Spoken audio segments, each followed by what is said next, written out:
Ici, on est dans la zone logistique qui est de Supraéro, qui est notre filiale dédiée à l'aéronautique.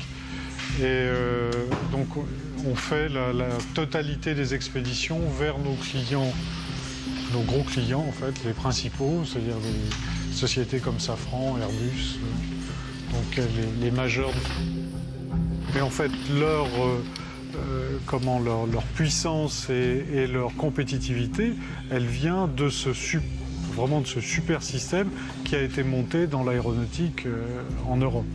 Et en particulier en France, où on a une filière qui est très puissante. Il faut voir qu'aujourd'hui, c'est probablement la filière industrielle la plus dynamique et celle qui embauche le plus.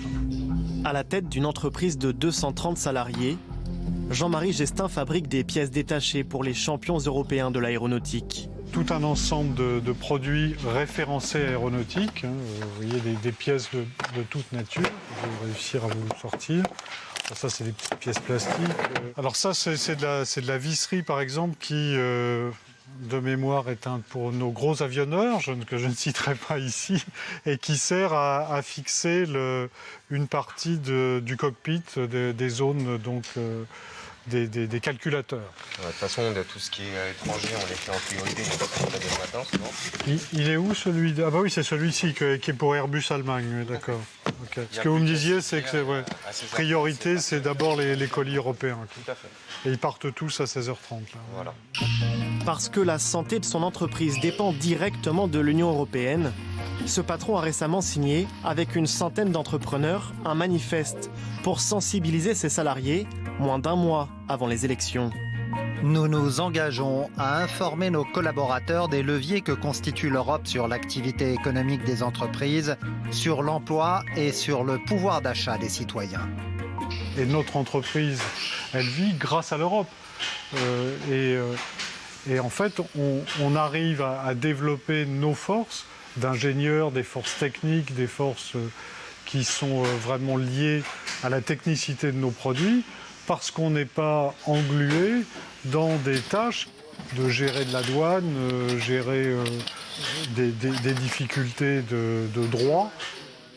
Mais aujourd'hui, la montée du populisme lui fait craindre un repli sur soi qui serait fatal à son entreprise. Alors depuis quelques jours, il organise des réunions pour encourager ses salariés à se rendre aux urnes le 26 mai prochain. Il y a un risque qu'une démarche comme ça puisse être considérée comme paternaliste. Le point important, c'est de la faire de la bonne manière, c'est-à-dire en respectant la parole de chacun, en étant à l'écoute et en donnant, quand il s'agit de donner son opinion, en précisant bien que ça n'est que son opinion et que ce n'est pas une vérité absolue. Et la démarche est plutôt bien reçue par ses salariés. À la limite, il pourrait ne pas communiquer avec les employés, mais c'est très bien comme ça, oui. C'est-à-dire ? Au moins que tout le monde soit au courant de l'avenir de la société. Et puis l'Europe, c'est grand maintenant, c'est ouvert à tout le monde, donc voilà. On est aussi confronté aussi à des idées de multipartis. Donc après, c'est une décision à soi-même de voter ou de ne pas voter. Et la décision incombe à la personne en tant que telle. Une initiative qui vise surtout à réconcilier les citoyens avec ces élections. En 2014, moins d'un Français sur deux s'était rendu aux urnes.